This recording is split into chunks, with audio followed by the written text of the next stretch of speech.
Bienvenidos a todos y todas al Punto de Vista, el programa que produce la Comisión de Derechos Humanos de ICA. Como cada semana estamos martes y jueves a través de nuestras plataformas digitales, la página de Facebook de Codeica y el canal YouTube. Estos días y ya durante semanas previas se han generado varios ruidos y baches sobre la modificatoria a la Ley 31110. ICA en particular es una zona que vive y se dinamiza la economía a partir del trabajo de agroexportación, pero también de la pequeña agricultura.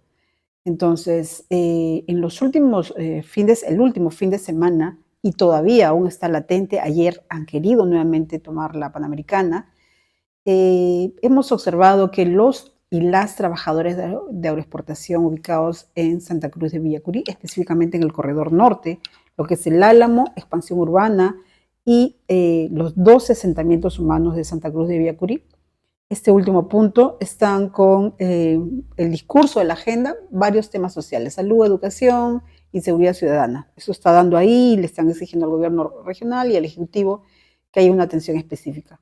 Pero el motivo de la paralización, de las manifestaciones, de las protestas es y se les escucha decir y nos llaman y nos dicen o nos mandan información que fue efectiva el trabajo que ha hecho los grandes empresarios, el lobby hecho al Ejecutivo.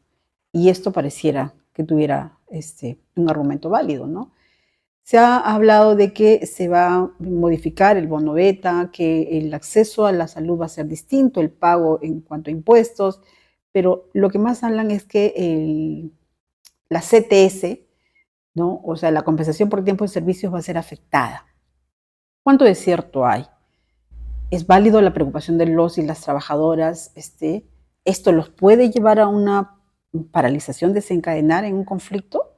Estamos con el economista Fernando Cuadros, él es docente de la Universidad Pacífico, también docente invitado en la Universidad Católica y ha sido viceministro de Promoción del Empleo, una persona a quien hemos tenido ya en nuestro programa entendido en el tema y queremos justamente dilucidar todas las preocupaciones, las inquietudes, los comentarios que nos han hecho llegar y sobre todo las preguntas si cuánto de esto va a afectar al trabajador de agroexportación.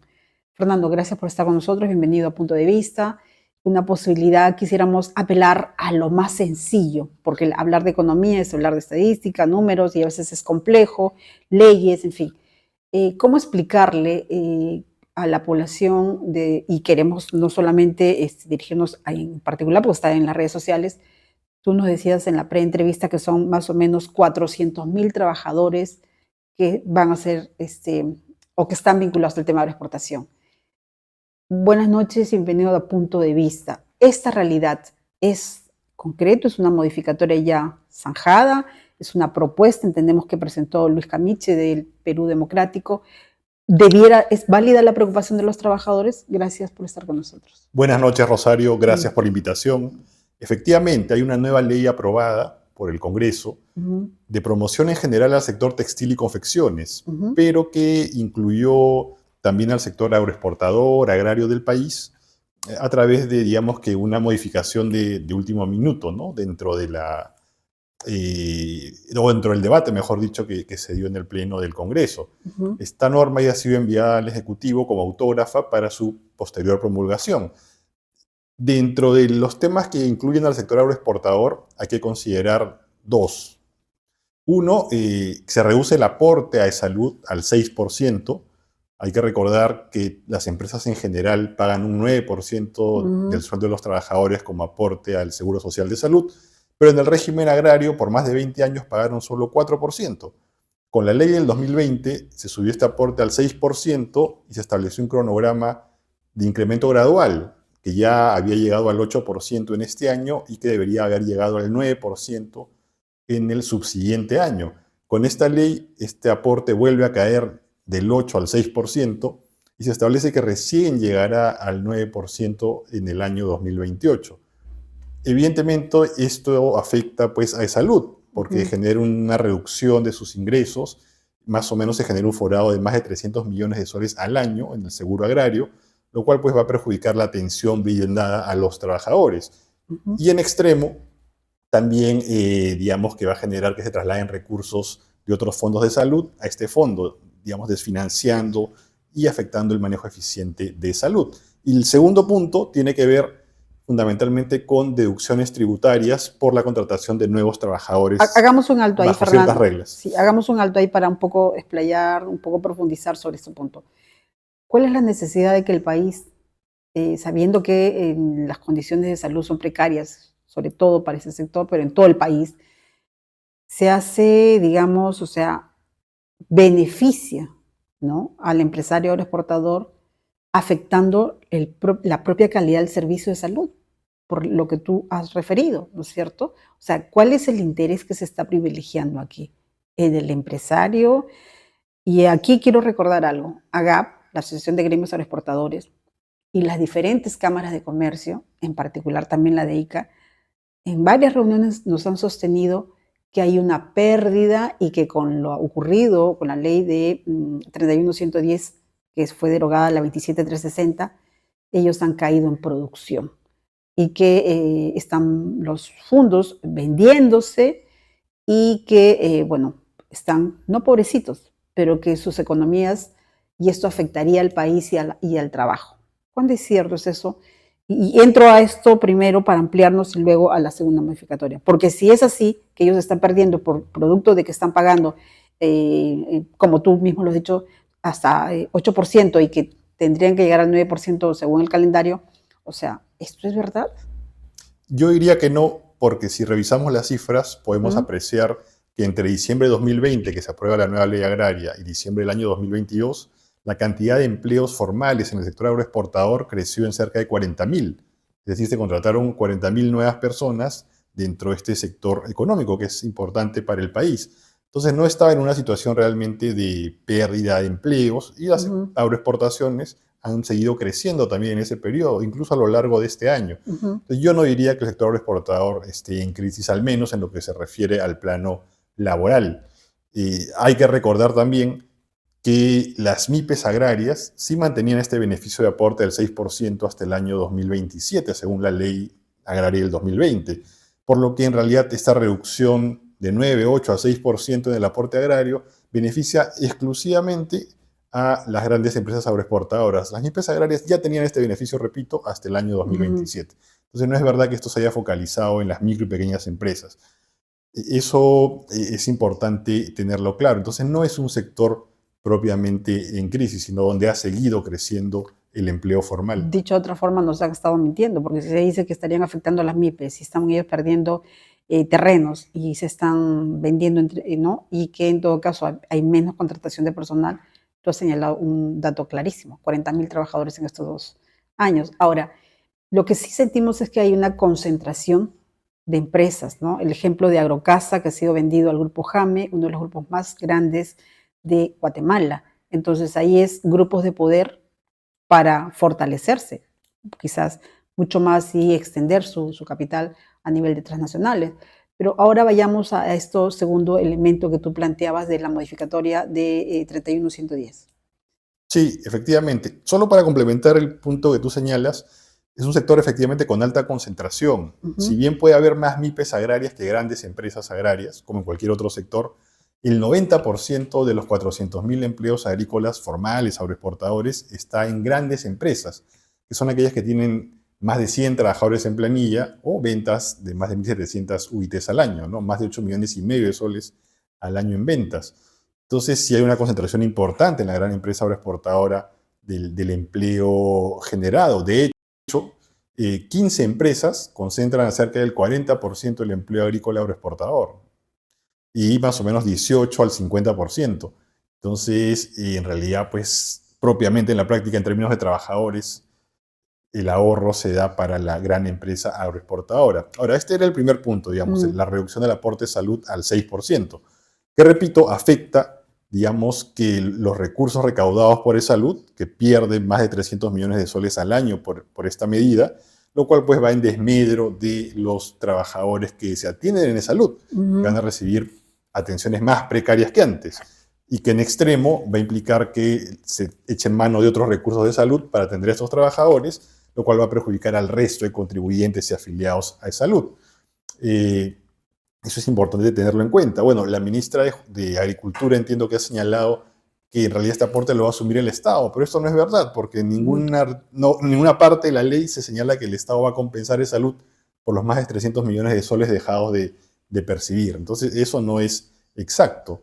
La otra medida tenía que ver con las deducciones tributarias, que ahora se permite que, digamos, las empresas puedan reducir de su renta imponible no solamente el gasto en planilla de los trabajadores, como cualquier otro sector económico, sino un adicional, un 70, un 50, un 30% adicional a ese 100% a lo largo del periodo que va del 2024 al 2028.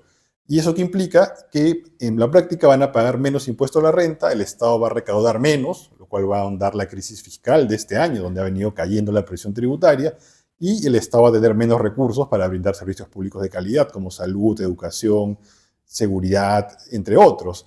Y esto simplemente para subsidiarle la rentabilidad a un grupo de empresas que no lo requiere. A ver, tú señalas que hay una renta imponible, ¿no?, en relación de la deducción tributaria y que, o sea, estamos viendo que ya en el primer punto, o sea, se va a pagar menos el porcentaje de cada trabajador. Pero eso no solo afecta al trabajador de la exportación, sino al conjunto de la población del Perú, ¿no? Segundo elemento que planteas es el tema cierto. Se acaba de declarar, a pesar de que todos los especialistas señalaban que ya estamos en recesión, y nuevamente nos estamos afectando. La pregunta es, ¿hacia dónde se está gobernando este régimen? Pero eso lo hablaremos más adelante. Es, ¿de qué manera traducido para que el trabajador entienda? Porque lo que están señalando ellos es que la compensación por tiempo de servicio no va a ser de la misma manera, sino que estaríamos retrocediendo a lo que fue a los años de la ley 27360. ¿Cuándo es cierto es? En realidad no, esta ley no está afectando, digamos, la CTS, las ratificaciones, el bono beta que se aprobó en la ley del 2020, eso no se está tocando. Lo único que se está afectando, y que no es poca cosa, es la recaudación tributaria de salud, repito, vía este menor aporte al Fondo de Salud, que baja del 9 al 6%, lo cual perjudica a todos sus afiliados con peores atenciones, y también se está afectando la recaudación tributaria al añadir esta deducción tributaria adicional para las empresas agroexportadoras, lo cual, digamos que va en perjuicio de toda la población, todos los que utilizamos servicios públicos, vamos a hospitales, a colegios públicos, o las personas que, digamos, dependen de la seguridad estatal. Ese es el efecto que, digamos, trasciende al sector agrícola o agroexportador, con el agravante de que, bueno, en sí una deducción tributaria no sería mala si es que se busca realmente promover a aquellos que requieren, que ya vimos que no es el caso, ¿no? Porque se está promoviendo a las grandes agroexportadoras, que ya son rentables, y digamos, sin mayor énfasis en las MIPES, ¿no?, que mantienen lo que ya tenían sin la ley que se acaba de aprobar. Eso por un lado. Por el otro, digamos que, claro, se busca que se contrate más trabajadores, pero a ciegas. O sea, cualquier tipo de trabajador temporal, de bajos ingresos, cuando lo que debería incluir una política, digamos, de incentivos tributarios, es que se promueva el trabajo estable, la posibilidad de que los trabajadores puedan asociarse y negociar colectivamente mejores salarios, mejores condiciones de trabajo, de seguridad y salud en el trabajo. Esos son los aspectos que deberían promoverse vía incentivos tributarios, pero no es el caso ahora. Eso es grave, digamos. Claro, lo que estamos diciendo es que va a haber menos capacidad de recaudación, se les va a decir, ustedes empresas que ganan muchísimo, que tú estás planteando algunas cosas interesantes en términos de las estadísticas y los montos, o sea, vas a pagar menos, aduciendo que estás perdiendo, ¿no? O sea, creo que eso es clarísimo. Ahora, estas situaciones que se están dando desde el lado de la política de incentivo tributario o del trabajo informal, ¿por qué se ha generado toda esta situación? Porque hay que decirlo con claridad también. Los meses de octubre, noviembre, diciembre son los meses de campaña agrícola. Se extiende un poquito hasta enero. Entonces, por lo menos hay mayor necesidad de mano de obra trabajadora. Si las empresas agroexportadoras saben esta realidad, ¿por qué continúan en estas condiciones deplorables, ¿no?, donde no hay una capacidad de trabajo que pueda ir incorporándolos, o por lo menos a quienes contratan esa temporada darle las condiciones mínimas, ¿no?, laborales, y además el trato humillante que se están dando al interior de los fondos? ¿Cuál es la propuesta dentro de esa? La ley ahí no contempla nada, pero la 31110 hay un lo que dicen los trabajadores que han perdido lo que tenían con la 27360, o sea que en esa situación se ha agravado. Cuando es cierto, también pudiéramos mirar en adelante en perspectiva qué es lo que se tendría que dar. Yo creo que el sector agroexportador es un sector, digamos, que ha modernizado parte del segmento agrícola, pero es todavía minoritario, es una isla, digamos. Hablamos de 400.000 trabajadores en planilla en la agroexportación y un universo de 4 millones de trabajadores agrícolas, ¿no? Donde todavía predominan los pequeños productores agropecuarios precarios o los asalariados informales. Entonces, digamos, es una buena noticia para el país que haya crecido la agroexportación, porque ha generado empleo de mayor calidad que el que predomina en el sector agrícola, pero creo que esto podría mejorar de manera más importante, de forma, digamos, sustancial. Por ejemplo, yo creo que la ley del 2020 fue positiva en el sentido de que terminó de equiparar los beneficios laborales de los trabajadores con los del régimen general, en términos de CTS, gratificaciones, vacaciones, asignación familiar, seguro por trabajo de riesgo, seguro de salud, pensiones, etc. De ese lado es una buena ley, una buena iniciativa, además también de el incremento progresivo y la regularización de aportes de salud y de pago del impuesto a la renta respecto al régimen general correspondiente. Pero en lo que se quedó corta la norma es en lo que respecta a la posibilidad de contar con un trabajo estable, o al menos estable discontinuo en el agro. Pero hay muchos mitos que dicen que el empleo agrícola es estacional, que solo se contrata en ciertas épocas, pero eso no es del todo cierto, porque si uno revisa la planilla electrónica del Ministerio de Trabajo, ve que entre el 60 y 70% de trabajadores agroexportadores están contratados todo el año por las empresas, los 12 meses del año, y por lo tanto en realidad están haciendo labores permanentes, ¿no? Claro, en algún momento pueden sembrar, en otro cosechar, en otro dar mantenimiento, pero están todo el año en las empresas. Entonces, estos trabajadores en realidad deberían tener un contrato estable, y hay una labor pendiente de la inspección laboral para el buen uso de los contratos temporales, porque vemos que en este sector el 90% de trabajadores contratados lo hacen bajo una modalidad a plazo fijo, temporal. Entonces, yo creo que ahí hay una desnaturalización del uso de estos contratos. Luego hay un 30-40% de trabajadores que sí son propiamente estacionales, temporales, pero que suelen ser recontratados todos los años. Entonces, ahí habría que pensar en un contrato de estabilidad discontinua, ¿no?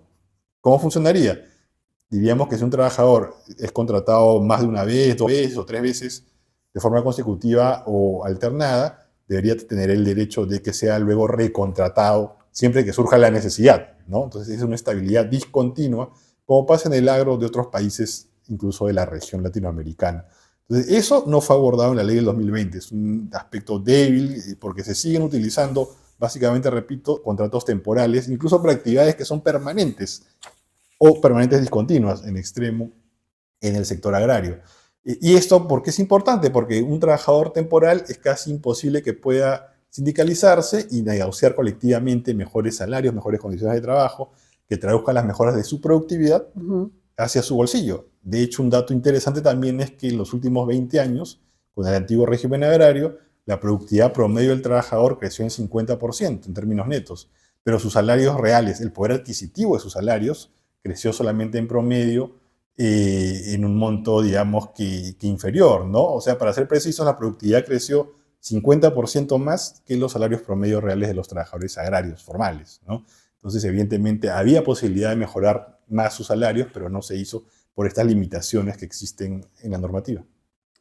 Buen punto sobre lo que ha señalado. Queda pendiente todos trabajar una propuesta desde ese lado, ¿no? ¿A quién correspondería ahí? ¿Los economistas? O sea, difícilmente que va a pasar por el Congreso de la República, pero creo que hay una tarea pendiente. Quiero entrar a esto último, no sé cuántos minutos me quedan, ahorita me indican.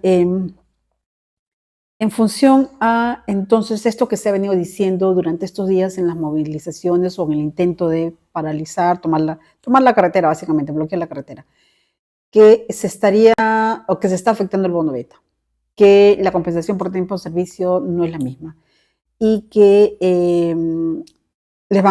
su pago va a ser el mismo, o en todo caso se estaría perjudicando en cuanto al monto que reciben semanal o salarialmente cada semana. Esto no es verdad, esto no entra, como tú has señalado, en este punto de la negociación de esta ley que ha presentado el congresista Camicha como parte del Perú Democrático al Ejecutivo. Sí, es correcto, ¿no? Solo son 2 puntos, repito, la reducción del aporte de salud del 9 al 6% y deducciones tributarias adicionales por contratar a nuevos trabajadores. el resto de beneficios, el beta, CTS, gratificaciones, vacaciones, no se están tocando. Pero sí esto nos alerta de la posibilidad de que en alguna nueva propuesta en el futuro se vaya también por ese camino, ¿no? Entonces, creo igual que los trabajadores deben estar atentos y, digamos, movilizarse de forma pacífica para conseguir mantener lo logrado en el año 2020, que costó incluso lamentablemente la muerte, el fallecimiento de varios trabajadores durante las protestas de diciembre del 2020, ¿no? Y además se debería exigir que estas deducciones tributarias incentiven pues el empleo estable en el agro, ¿no? Y la posibilidad de que el trabajador pueda negociar colectivamente mejores salarios y condiciones de trabajo. De nada sirve que crezca su productividad, la inversión, las utilidades empresariales, si es que esto no se traduce de forma más equitativa también en mejores salarios y mejores condiciones de trabajo para ellos. Yo no digo que no hayan mejorado. En el sector exportador han mejorado respecto al sector informal o pequeño productor agropecuario, evidentemente, pero no ha sido suficiente, no pudo haber mejorado más. Repito, este dato es fundamental. La productividad promedio del trabajador agroexportador formal en planilla creció 50% más que sus salarios promedio reales, es decir, la capacidad de compra de bienes y servicios de sus salarios en los 20 años que duró el régimen agrario ya derogado el 2020. Entonces, tenemos que apuntar hacia políticas públicas que mejoren, digamos, la distribución de las ganancias, del crecimiento económico de este sector, y que se evite de esta manera pues, llegar a situaciones de conflicto laboral o de violencia, que no es lo deseable en lo absoluto. En este último punto que has señalado, estás diciendo que las empresas crecieron casi, o sea, el 50% más, pero no, lo evidente es que no ha crecido el salario de los trabajadores, ¿no? Sí, así es. Digamos que el aporte promedio del trabajador a la producción agroexportadora creció 50% más que su salario promedio. Hay que recordar que desde el punto de vista económico, los salarios están en función de la productividad del trabajador, ¿no? Si crece la productividad del trabajador, se puede incrementar sueldos, ¿no? Pero en este caso, su productividad creció 50% más de lo que crecieron sus sueldos reales, o sea, la capacidad de sus sueldos de comprar alimentos, bebidas, calzado, ropa, hacer el transporte, etc. Lo decía para que lo remarcaras porque creo que este es un argumento en el cual sí puede ser parte de las negociaciones y conversaciones. Pero también queremos decir quién está detrás de colocar estos mitos, estos cucos, de decir que no se va a pagar el bono beta. He escuchado eso 100 veces durante todo ese tiempo que he estado yendo a Santa Cruz de Villacurí y en los discursos que se están dando en las redes sociales al decir por qué están paralizando o bloqueando la Panamericana, ¿no? Que el CTS va a ser afectado, que el bono beta, y estamos hablando con el economista Fernando Cuadros, especialista en el tema, pero además ha sido viceministro de Promoción y Empleo, o sea, una persona entendida en materia, y lo que está señalando es el otro elemento, por eso lo decía, para que lo remarque en términos de que deben haber argumentos, y quiero ir terminando, porque una de las cosas que se niega el empresario exportador, por lo menos con los que conversamos y que integran la Cámara de Comercio, es que negociación colectiva no es negociable, o sea, no se tendría que entrar porque son directamente negociaciones con cada empresa. Pero el derecho a la sindicalización no lo permite. O sea, no quieren absolutamente nada. Y ahí quiero preguntarte, ¿cuánto afecta una sindicalización a una empresa? Si las afecta o no las afecta. ¿Por qué tanta esa negatividad de decir, este tema no entra? La sindicalización y la negociación colectiva derivada de ella, digamos que son derechos laborales fundamentales para los trabajadores, que están reconocidos en la Constitución del Perú y en distintos convenios con la OIT, que son parte del bloque constitucional nacional. Entonces hay una obligación del Estado peruano no solamente de garantizar, sino de promover estos derechos laborales colectivos. ¿Y por qué? Porque son el principal mecanismo que tienen los trabajadores para ganar poder de negociación y estar en capacidad de que las mejoras de su productividad se trasladen también hacia sus salarios. Entonces, claro, evidentemente hay empresas a las que no les gusta, digamos, negociar porque implica que van a tener probablemente un menor margen, porque van a tener que pagarle mejor a sus trabajadores y darle mejores condiciones. Pero esa es una lógica absurda, porque vemos que cuando no hay negociación colectiva ni sindicalización se generan más bien estos grandes conflictos sociales, laborales, tomas de carreteras y demás que generan desorden, ¿no? Afectan el orden público, cuando lo mejor sería que todas las empresas tengan una mesa de negociación con sus trabajadores, ya sea de forma individual o por rama de actividad, y en esa mesa de negociación puedan, digamos, que canalizarse las demandas de los trabajadores de mejores sueldos, y las empresas les dirán, yo puedo pagarte un poquito más hasta acá, hasta tal fecha, y entre ellos van resolviendo de forma pacífica los distintos conflictos o motivaciones laborales, ¿no? Yo como empresario, más bien, si yo lo fuera, preferiría que haya negociación colectiva para que todo se canalice pacíficamente por esa vía y se resuelva de la forma más rápida posible, pero también tenemos que aprender a ser, digamos, más equitativos y a buscar que haya una mejor distribución de la riqueza que se va generando en los distintos sectores del país. Un ejemplo de esto es la construcción civil, que es un sector que negocia hace años por rama de actividad y donde hace años no hay huelgas, no hay conflictos sociales, laborales, y ambas partes se reconocen como interlocutores válidos, negocian por rama de actividad, repito, y todos los años acuerdan mejoras que van en la línea de la capacidad de los distintos tamaños de empresa de la rama de la construcción. Entonces yo creo que hacia ahí debería apuntar también el sector agroexportador y perderle miedo a este derecho que es aplicado en el mundo desarrollado de manera masiva. Ahora, sí es cierto también, para cerrar este punto, que este complemento, bono beta, sí ha sido cuestionado por algunos sectores agroexportadores, ¿no? No está en esta ley, pero sí ha sido cuestionado. Y bueno, pues lamentablemente este tipo de medidas que deberían acordarse vía negociación colectiva las termina teniendo que aprobar el Congreso ante la inexistencia prácticamente de este mecanismo en el sector agroexportador, ¿no? Quizás si se hubiera tenido una mesa de negociación colectiva, el beta hubiera sido menor, se hubiera aplicado de manera más gradual, y no habría habido estas quejas del sector empresarial, o más bien se habrían subido salarios en lugar de poner complementos que no tienen carácter pensionable y que no benefician a la larga a los trabajadores en ese aspecto. Sí, no, unos minutos, gracias Fernando. José, un minuto, un par de minutos más por la importancia del tema y por la necesidad en particular para ICA. Preocupa esto que ha señalado a lo largo de la entrevista, ¿no? Puede pasar lo que está ocurriendo en el Congreso con la modificatoria de la Constitución. Se está dando por partes, pero favoreciendo a determinados grupos que están haciendo intereses, lobby, ¿no?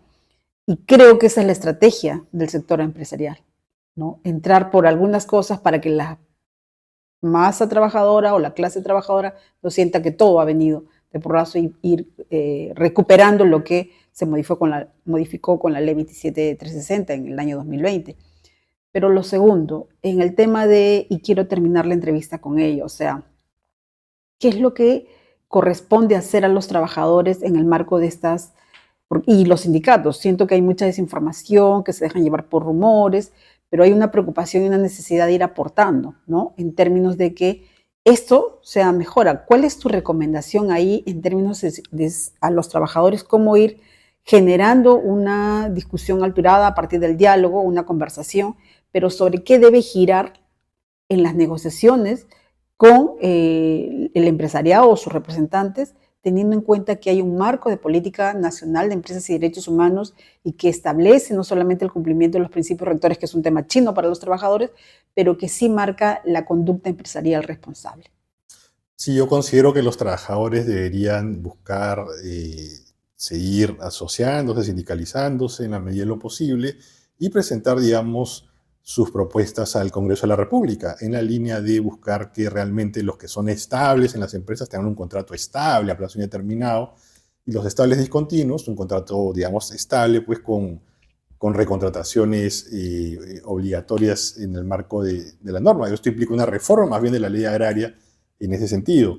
Mientras no haya una cierta estabilidad en los puestos, estabilidad objetiva, evidentemente, no impuesta, va a ser muy complicado que pueda desarrollarse la sindicalización con fuerza y la negociación colectiva. La sindicalización ya es débil en el país, tenemos un 5% en el sector privado formal, en el sector agrícola es del menos del 2%, ¿no? Entonces, yo creo que esa es una reforma legislativa que debería darse en el Congreso y los trabajadores deberían impulsarla, acercarse al Congreso y plantearla, no solo pensar en el beta o en otro beneficio puntual, sino tener una mirada ahí más macro del sector, ¿no? Creo que eso es fundamental.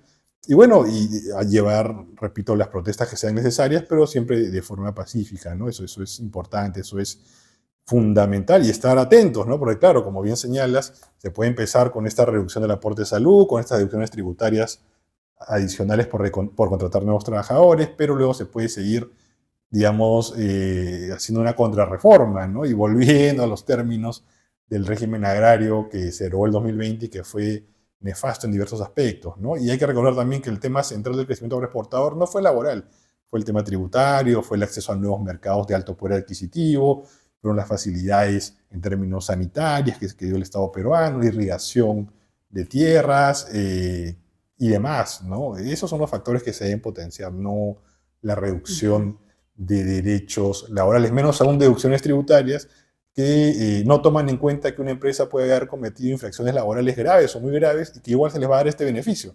Solo se limita a aquellas que tienen delitos tributarios aduaneros, ¿no? Como cosa juzgada o sentencia firme, pero no las que han cometido infracciones laborales, repito, ¿no? Eso también debería ser parte de las restricciones de esta ley y no dejarse de lado, lo cual es una muestra pues de que el sector laboral en realidad les importa poco o nada a muchas personas. Y ahí, repito, me llama la atención la ausencia y el silencio del Ministerio de Trabajo, ¿no? Que es el ente rector en materia laboral, de seguridad social, y que no se ha pronunciado al respecto. Yo veo que ahora el ministro de Economía, ahora la ministra de Agricultura, pero estos dos puntos son temas básicamente de incidencia laboral y en la seguridad social. ¿Dónde está el rector? Tiene que aparecer y hacer valer sus competencias en materia de política estatal.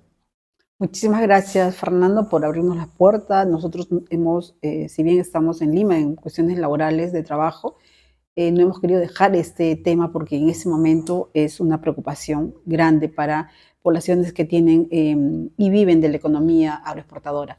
Un segundo punto que has señalado me parece importante para llegar a que Fernando Cuadros, como investigador, economista, pueda darnos el tema. Hemos tocado varias puertas, ¿no? Y siento que ahí hay todavía vacíos de la propia academia, o sea, o falta de preocupación o no se maneja el tema.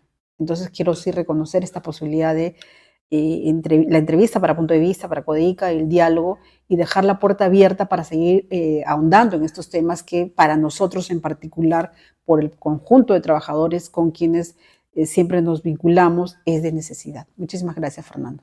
De nada, Rosario, un gusto por la invitación y quedo a su disposición para próximas intervenciones. Con nosotros será hasta la próxima semana. Muy buenas noches y esto fue Punto de Vista.